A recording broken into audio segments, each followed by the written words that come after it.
시간이 되었으므로 우리 사도신경 고백함으로 수요 예배 하나 앞에 나아가도록 하겠습니다.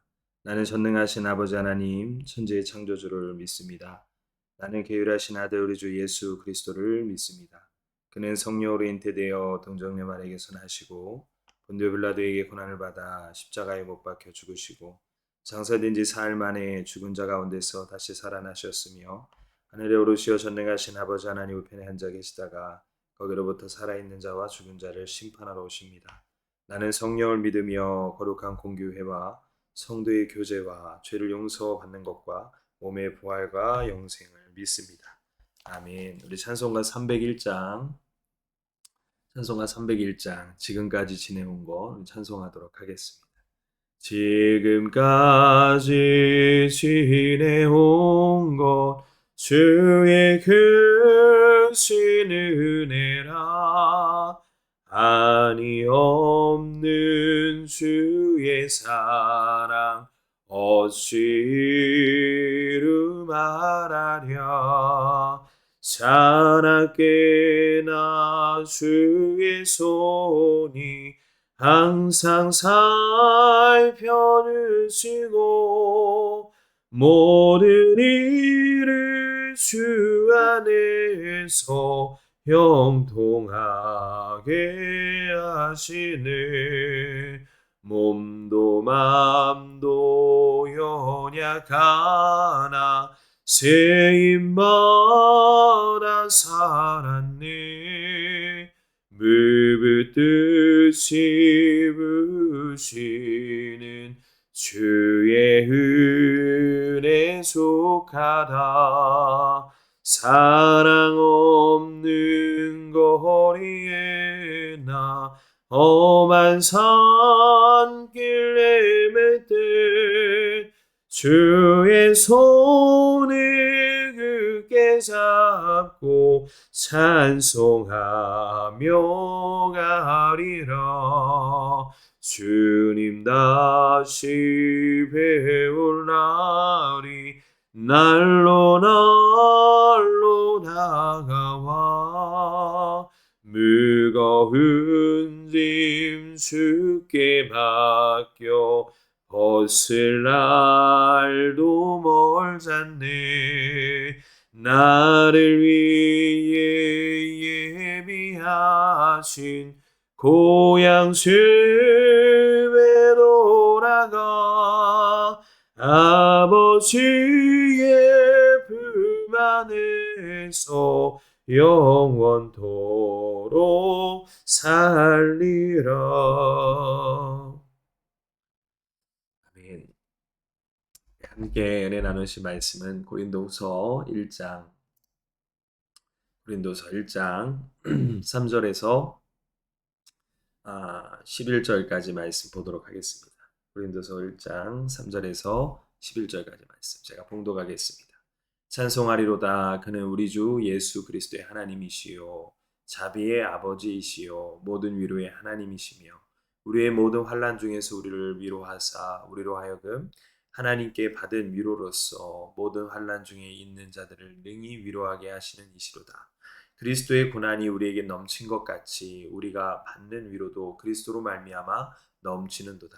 우리가 환난 당하는 것도 너희가 위로와 구원을 받게 하려는 것이요 우리가 위로를 받는 것도 너희가 위로를 받게 하려는 것이니 이 위로가 너희 속에 역사하여 우리가 받은 것 같은 고난을 너희도 견디게 하느니라. 너희를 위한 우리의 소망이 견고함은 너희가 고난에 참여하는 자 된 것 같이 위로에도 그러할 줄을 알미라. 형제들아 우리가 아시아에서 당한 환난을 너희가 모르기를 원하지 아니하노니 힘에 겹도록 심한 고난을 당하여 살 소망까지 끊어지고 우리는 우리 자신이 사형 선고를 받은 줄 알았으니 이는 우리로 자기를 의지하지 말고 오직 죽은 자를 다시 살리시는 하나님만 의지하게 하심이라. 그가 이같이 큰 사망에서 우리를 건지셨고 또 건지실 것이며 이후에도 건지시기를 그에게 바라노라. 너희가 우리를 위하여 간구함으로 도우라. 이는 우리가 많은 사람의 기도로 얻은 은사로 말미암아 많은 사람이 우리를 위하여 감사하게 하려 함이라. 아멘. 네. 오늘 말씀의 주제를 도우시는 하나님이라는 말씀의 주제로 함께 은혜 나누는 시간이 되기를 소망합니다. 네, 오늘 사도 바울이 3절에 보면 첫 시작을 이렇게 말합니다. 찬송하리로다. 그는 우리 주 예수 그리스도의 하나님이시요 자비의 아버지시요 위로의 하나님이시며 라고 지금 고백하고 찬양하는 모습을 우리가 볼 수가 있지요. 사도 바울은 사실 이 고린도 후서를 서신을 기록했을 당시는 로마 제국의 온갖 핍박과 그리고 죽음의 위협 속에서 정말 어려운 가운데서 이 편지를 쓰고 있는 내용입니다. 하지만 그는 원망이나 두려움이 아닌 놀랍게도 하나님을 향한 찬송으로 그의 이 서신을 시작하는 것을 우리가 볼 수가 있습니다.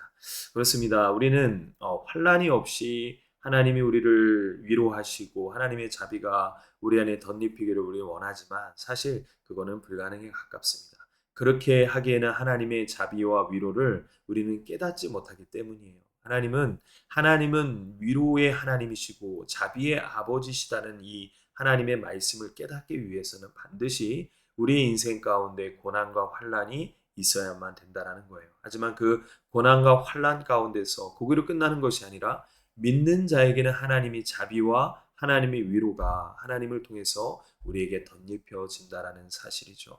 저는 이 말씀을 묵상하면서 우리의 삶을 늘 되돌아볼 때에 정말 수많은 어려움 가운데서 우리가 느끼지 못하지만 하나님이 그때그때마다 우리에게 소망을 주시고 그때그때마다 우리의 힘든 우리의 팔 다리를 하나님께서 우리를 이렇게 세우시고 우리를 다시 가라 말씀하시는 하나님의 놀라우신 은혜가 우리의 삶 가운데 펼쳐짐을 우리는 날마다 보게 되는 것이죠. 그럴 때마다 저는 이거는 내 힘이 아니라 하나님이 나와 함께 하시는구나 라는 사실을 깨달을 때가 참 많습니다. 사랑하는 우리 성도님들도 아마 저랑 비슷하실 거라 저는 생각을 합니다. 우리가 힘들고 어려울 때에 우리는 주님께 시선을 고정하고 오늘도 자비와 위로를 베푸시는 그 하나님 앞에 우리는 나아가 하나님의 위로와 자비 앞에 또 겸허하게 또 하나님 앞에 기도하는 자리로 나아가는 것, 이것이 크리스찬 하나님의 자녀로서 마땅히 해야 될 우리의 본분인 것이죠. 세상 사람들은 환난과 고난이 닥치면 이러한 삶을 살지 않아요. 그들은 그들이 갖고 있는 인프라 그리고 그들이 갖고 있는 온갖 여러 가지의 재능과 여러 가지의 물질과 인맥을 통해서 그 문제를 해결하려고 그래요. 그러다가 문제가 해결이 되지 않고 꼬이게 되고 하면 극단적인 선택을 한다거나 아니면은 뭐 도박이나 술이나 세상에 있는 쾌락으로 그 모든 것을 달래는 것을 우리가 볼 수가 있는 것이죠. 그것이 바로 다르다라는 거예요. 우리는 우리의 피난처, 우리의 위로가 바로 하나님께 있음을 날마다 고백하고 사셔야 돼요. 그러면 우리가 새벽에도 우리가 봐왔다듯이 하나님이 심판하시는 그 하나님의 역사 가운데서도 하나님은 그 시돈이 온전히 하나님 앞에 바로 서기를 두로가 하나님 앞에 바로 서기를 하나님이 원하셨다는 거예요. 그 두로란 나라가 하나님 앞에 온전히 서 있고 이외에도 시돈을 살펴보겠지만 그 하나님 앞에 온전히 서 있음으로 인하여서 그들이 회개했을 때에 하나님은 여김없이 위로와 자비를 그들에게 베풀어 주시지만 그들은 회개하는 자리에 나아가지 않는다라는 것이죠. 이것이 바로 믿는 자와 안 믿는 자의 차이입니다. 오늘도 하루의 삶 가운데 힘들고 어려우셨습니까? 아니면 나의 죄 가운데 하나님 앞에 회개할 죄악들이 있으십니까? 그렇다면 오늘도 위로하시며 자비가 풍성하신 그 하나님 앞에 오늘도 이 밤에 우리가 기도로 나아가는 복된 시간이 되기를 소망합니다. 그러면 하나님은 언제나 우리를 위로하시고 우리를 붙드실 줄 믿습니다. 그래서 사도 바울은 4절에 이렇게 말해요. 우리의 모든 환난 중에서 우리를 위로하사 우리로 하여금 하나님께 받는 위로로서 모든 환난 중에 있는 자들을 능히 위로하게 하시는 이시로다. 여기서 능히 위로하시다라는 표현을 쓰고 있죠. 그러면서 5절에 보면 그리스도의 고난이 우리에게 넘친 것 같이 우리가 받는 위로도 그리스도로 말미암아 넘치는도다라고 말하고 있습니다. 그렇습니다. 하나님이 주시는 그 위로 또 하나님이 주시는 그 자비는 결국 예수 그리스도를 통하여서 그것이 주어진다라는 사실이에요. 저도 뭐 지금까지 살면서 왜 고난이 없었겠습니까? 말할 수 없을 만큼 고난과 어려움들이 정말 많았습니다. 그럴 때마다 저는 늘 하는 것이 있어요. 뭐냐면 하나님의 말씀을 먼저 부여잡는 거예요. 내 생각과 내 뜻으로 그 문제를 해결하기 어려운 걸 제가 알기 때문에 하나님 앞에 하나님의 말씀을 부여잡고 그리고 하나님 앞에 기도의 자리로 나아가는 거예요. 그러면 하나님 예수 그리스도를 통하여서 하나님이 위로하시고 모든 갇혀 있는 곳에서 해방시키신 하나님의 은혜를 경험하게 되는 것이죠. 그래서 제가 한동안 힘들고 어려웠을 때 제가 스가랴 9장 12절 말씀을 참 많이 묵상했던 것 같아요. 거기 보면은 이런 말씀이 있어요. 갇혀 있으나 소망을 품은 자들아 너희는 요새로 돌아올지니라. 내가 오늘도 이르노라 내가 내게 갑절이나 갚을 것이니라. 네.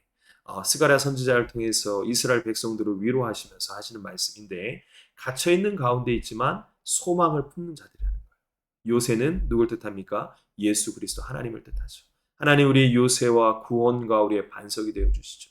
주님께 내가 돌아가면 천홍성과 같은 그 요새 주님께로 돌아가면 바로 하나님은 내게 갑절이나 갚아 주실 것이라는 하나님의 위로와 자비의 약속을 우리에게 해 주신다라는 사실입니다. 저는 오늘도 그 말씀을 부여잡고 오늘도 기도하며 나아가는 오늘 대면교회 우리 성도님들도 인생의 수많은 고난과 말할 수 없는 어려움 가운데 있는 성도님이 참 많습니다.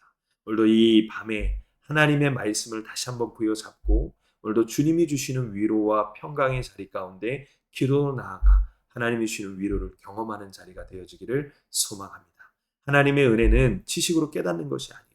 아무리 하나님의 말씀을 가지고 내가 지식적으로 깨달으려고 해도 깨달을 수가 없습니다. 하나님을 진정 알아가는 것은 야다라는 단어를 쓰는데요. 이 야다라는 단어는 지식으로 깨닫는 것이 아니라 하나님을 내가 맛보아 아는 거예요.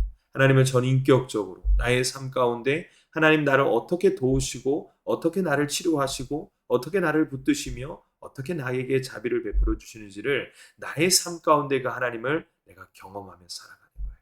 그러면서 내가 하나님의 놀라우신 크신 은혜를 날마다 깨달아 가는 것이죠. 그럼 우리의 신앙은 점점 더 자라나갈 수가 있다라는 겁니다. 그런데 오늘 사도 바울의 이 고난은 조금 형질이 달라요. 성질이 더 다른데 어떤 성질이 다르냐면 형태가 다르냐면 우리는 우리의 삶의 고난과 역경 때문에 힘들어할 때가 많지만 사도 바울이 오늘 여기서 말하는 이 고난은 복음을 전하면서 당하는 고난들을 말해요. 사도 바울은 정말 복음에 일평생을 걸었던 하나님의 사람이었어요. 그리고 하나님의 사도였죠. 하나님의 종이었죠. 그렇기 때문에 그는 사도로서 하나님의 종으로서 복음을 전하는 것에 목숨을 걸고 여러 가지 고난과 어려움 가운데서 그가 고난과 환난이 닥쳤을 때 오늘 이러한 고백을 해 나아가는 거예요.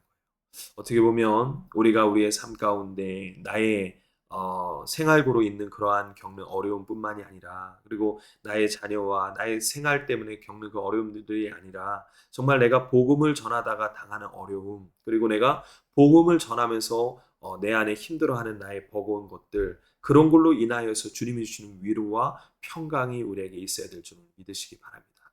다시 한번 내가 복음을 전하는 자리에 나아가야 되는 거예요. 우리가 꼭 멀리 나가지 않더라도 우리 주변에 있는 직장 동료에게 또 내 주변에 있는 가족들에게 형제에게 내 주변에 있는 사람들에게 복음을 전하는 거예요. 복음을 전하다 보면 가까운 사람일수록 더 핍박을 많이 합니다. 그리고 어려운 말들을 많이 해요. 하지만 그것을 내가 감내하면서 하나님의 복음을 전하다 보면 하나님이 주시는 위로와 소망이 있는 거예요. 저도 저희 가족을 위해서 오랫동안 복음을 전했던 제 삼촌이 있었습니다. 그런데 늘 핍박을 하는 거예요. 복음을 전하다 보면 계속 꼬리에 꼬리를 물듯이 고난을 이렇게 주고 또 여러 가지 말에 말꼬리를 물고 참 힘들었어요. 그런데 포기하지 않고 복음을 전하는 거예요. 매번 만날 때마다. 그리고 전화할 때마다 안부를 물을 때마다. 그런데 그 삼촌이 때가 되니까 자기 발로 교회를 가더라는 겁니다. 하나님의 주시는 은혜가 그 안에 임하기 시작하는 것이죠. 그랬을 때 제 안에 밀려오는 기쁨과 감사가 흘러 넘쳤어요. 정말 내 부족한 입술을 통해서 하나님이 역사하시는구나. 그렇습니다. 우리 사랑하는 우리 대면교회 성도님들, 부족한 입술이고 내 힘 가지고 저 사람이 과연 전도될 수 있겠어? 저 사람이 정말 예수 그리스도를 나의 구주 나의 하나님 영접할 수 있겠어? 라는 의심과 걱정이 들겠지만 그러한 가운데서도 복음을 가지고 나아갈 때 오늘 사도 바울처럼 하나님 앞에 나아갈 때 고난의 자리로 나아갈 때 고난 복음 때문에 내가 고난을 당하는 자리로 나아갈 때 바로 5절에 나오는 것처럼 하나님이 주시는 위로와 하나님이 주시는 그 평강이 우리에게도 넘치는 줄 믿습니다. 이게 진짜 하나님이 주시는 위로라는 거예요. 우리 대면교회 성도님들이 그 정도까지의 그러한 위로와 평강을 경험하는 그런 복된 크리스찬들이 되기를 주님의 이름으로 소망합니다. 자, 그러면서 우리 10절, 11절 말씀에 보면 이렇게 말을 하고 있는 것을 우리가 볼 수가 있어요. 그가 이같이 큰 사망에서 우리를 건지셨고 또 건지실 것이며 이후에도 건지시기를 그에게 바라노라. 너희도 우리를 위하여 간구함으로 도우라. 이는 우리가 많은 사람의 기도로 얻은 은사로 말미암아 많은 사람이 우리를 위하여 감사하게 하려 함이라라고 말하고 있습니다. 네, 어떻게 이러한 고백을 할 수 있을까요? 네, 그는 여러 가지 힘들고 어려운 가운데 있었지만 소망을 품었습니다. 어떤 소망을 품었냐면 바로 나를 위해서 뒤에서 기도해 주시는 성도님들의 기도를 보았다라는 거예요. 그리고 그 기도를 통해서 그들도 복음에 동참하는 자로서 하나님이 주시는 은혜와 기쁨을 누리기를 소망했다는 거예요. 9절 말씀을 보면 이렇게 사도 바울이 말해요. 우리는 우리의 자신이 사형 선고를 받은 줄 알았으니 이는 우리로 자기를 의지하지 말고 오직 죽은 자를 살리시는 하나님만 의지하게 하심이라 라고 말하고 있죠. 얼마나 사도 바울의 고난이 힘들었으면 마치 사형 선고를 받은 줄 알았다. 정말 살 소망이 1%도 없음을 그는 지금 고백하고 있는 거예요. 그 가운데서 여러 가지 재판과 여러 가지 돌맞은 가운데서도 여러 가지 태장을 맞고 여러 가지 어려운 가운데서도 그는 날마다 사형 선고를 날마다 받는 그 현장에 있을지라도 그는 뭐라고 고백합니까? 나를 의지하는 것이 아니라 바로 죽은 자를 살리시는 하나님을 의지하였다라고 고백하고 있죠. 오늘 성도들에게 이것을 보여주고 있는 거예요. 그렇습니다. 우리는 하나님이 주시는 위로와 하나님이 주시는 평강은 나를 의지할 때는 그것을 얻어지기가 어려워요. 거의 불가능에 가깝습니다. 나를 의지할 때는 하나님의 위로와 평강을 우리는 경험하기가 어려워요. 하지만 하나님을 의지하고 나아가는 자에게는 아무리 어려운 고난과 아무리 어려운 극심한 고난이 와도 하나님이 주신 위로와 평강이 그에게 덧입혀진다라는 사실이에요.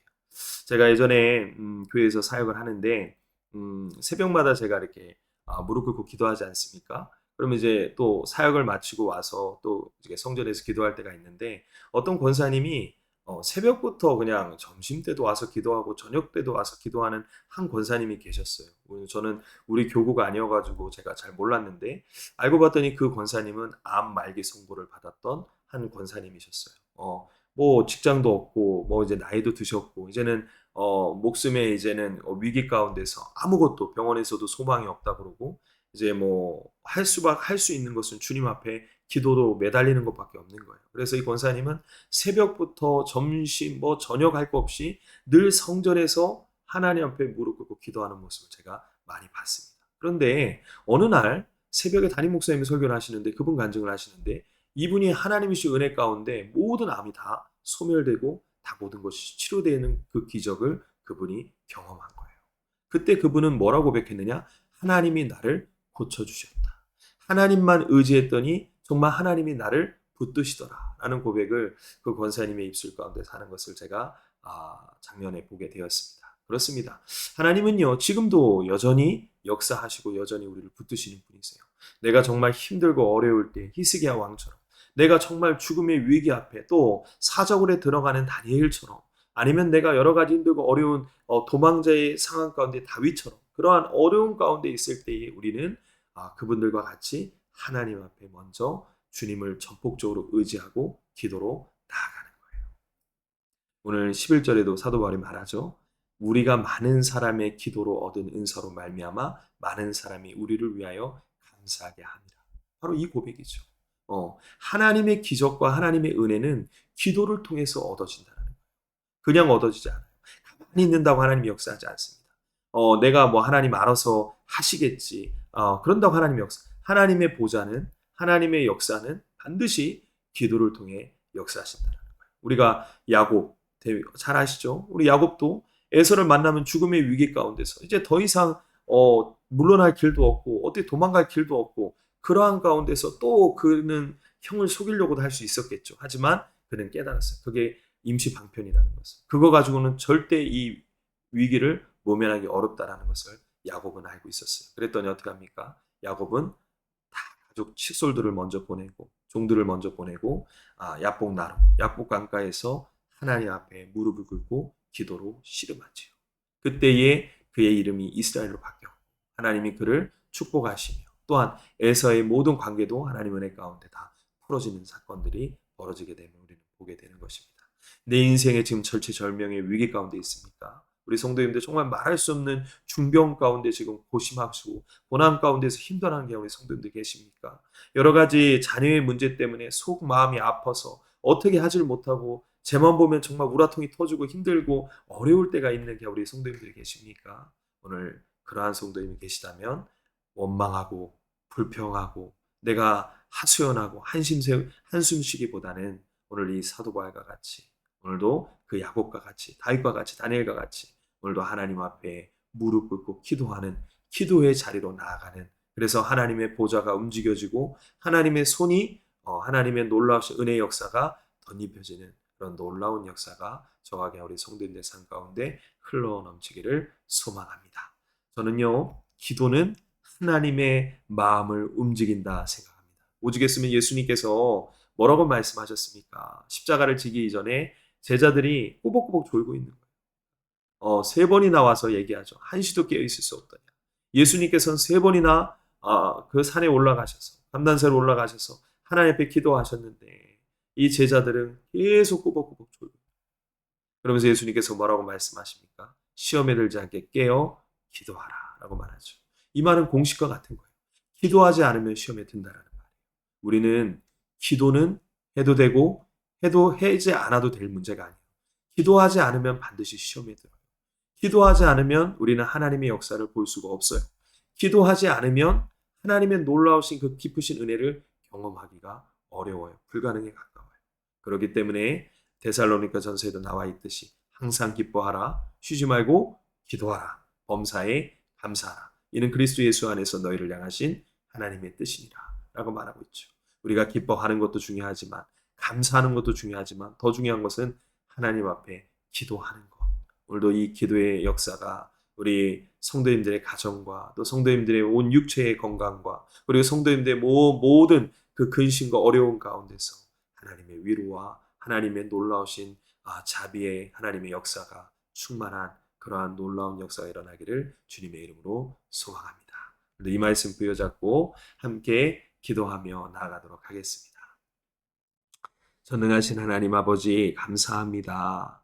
사도 바울도 힘들고 어려울 때에 사람 찾아가 위로받지 않았고 힘들고 어려울 때에 내 인생의 지혜를 가지고 그 문제를 해결하는 데 들지 않았으며 힘들고 어려울 때에 오히려 하나님 앞에 감사하며 찬송하며 기도의 자리로 주님만 나를 의지하는 것이 아니라 주님만 전폭적으로 의지하고 기도했던 오늘 사도 바울의 모습을 보게 됩니다. 하나님 아버지, 저 우리 대면교회 모든 성도님들 인생을 살아가면서 수많은 인생의 문제들 또 어려움들이 정말 폭풍과 같이 몰아닥칠 때가 있음을 주님 앞에 고백합니다. 지금도 그러한 폭풍 가운데서 허우적거리고 힘들어하는 게 우리 성도님들이 있음을 보게 됩니다. 하나님, 하나님께서 위로하시고 하나님께서 자비를 베풀어 주시며 우리 성도님들 갇혀 있으나 소망을 품은 자들아 너희는 요새로 돌아올지니라. 주님께 돌아와 주님 앞에 기도로 나아갔을 때에 갑절이나 갚아주시는 그 하나님의 은혜를 경험케 되는 놀라운 역사가 있게 하여 주시옵소서. 하나님, 우리가 생활고를 겪는, 우리가 생활을 하면서 어려움을 겪는 것 외에도 우리가 이제는 한층 더 성숙하여 복음을 전하는 것에 때로는 어려움을 당하고 복음을 전하는 것에 때로는 정말 핀잔을 듣고 복음을 전하는 것 때문에 내가 어려움을 만나는 것을 두려워하지 않게 하여 주시옵소서. 우리의 고난이 우리가 이 땅에서 사는 그 생활고로 겪는 고난이 아니라 그걸로만 족하는 것이 아니라 이제는 복음을 통하여서 감내하는 그러한 고난과 그러한 우리의 역경이 되어져 그 가운데서 우리를 위로하시고 우리에게 자비를 베풀어 주시며 우리를 품으시는 하나님의 평강과 기쁨을 경험하는 놀라우신 그 은혜를 경험하는 귀한 크리스찬들 하나님의 자녀들이 되게 하여 주시옵소서. 그래서 우리 대면교회가 정말 더욱더 하나님의 복음과 선교를 향해 나아갈 수 있는 그런 복된 교회가 되어질 수 있도록 하나님 함께하여 주시옵소서. 이제 일본 단기 선교를 앞두고 우리 일본 단기 선교팀 기도하러 준비하고 있는 가운데 있는 줄 믿습니다. 이제는 아버지 그곳에 낯선 땅에 가서 아버지의 복음의 1%도 되지 않는 그 황무지에 가서 예수 그리스도의 십자가의 복음을 가지고 나아갈 때 주여 그리스도의 정병들이 되게 하시고 그리스도의 아버지 십자가의 기도의 군사들이 되게 하여 주셔서 그곳에서 정말 복음을 전할 때에 하나님이 붙여주는 수많은 영혼들을 통하여 하나님의 놀라우신 은혜와 감동들이 우리 대면교회 모든 우리 일본 단교 선교팀들에게 흘러넘칠 수 있도록 주님께서 역사하여 주시옵소서. 아버지 하나님, 오늘도 이 밤에 주님 앞에 눈물로 기도하는 게 우리 성도님들 계십니까? 하나님, 그 눈물의 기도를 주님 받아주시고 오늘도 주님 앞에 눈물로써 주 앞에 기도하는 그 기도 가운데 아버지, 너는 아무것도 염려하지 말고 오직 기도로 간구로 주 앞에 나아갈 때 하나님이 주시는 그 평강과 기쁨과 은혜가 오늘도 덧입혀져 아버지, 모든 문제가 해결되어지고 치료되어지며 하나님의 역사 가운데 회복되어지는 놀라운 역사 일어날 수 있도록 주님께서 함께하여 주시옵소서. 그래서 우리 사모님 붙잡아 주시고 또 수많은 우리 집사님들, 또 우리 청년들, 또 우리 학생들, 힘들고 어려워하는 귀한 우리 수많은 하나님의 귀한 종들 하나님 붙잡아 주셔서 아버지 하나님, 그 위기가 하나님이 주시는 평강과 하나님 주시는 아버지 하나님이 주시는 자비와 은혜로 채워지는 복된 시간이 되게 하여 주시옵소서. 믿사오며 거룩하신 예수님의 이름으로 기도드립니다. 아멘. 네, 우리 주기도문 예배를 마치도록 하겠습니다. 하늘에 계신 우리 아버지 이름을 거룩하게 하시며 아버지의 나라가 오게 하시며 아버지의 뜻이 하늘에서와 같이 땅에서도 이루어지게 하소서. 오늘 우리에게로 할 양식을 주시고 우리가 우리에게 잘못한 사람을 용서하여 준 것 같이 우리의 죄를 용서하여 주시고 우리를 시험에 빠지지 않게 하시고 악에서 구하소서. 나라와 권능과 영광이 영원히 아버지의 것입니다. 아멘. 네, 그럼 평안한 밤 되세요. 새벽에 봬요.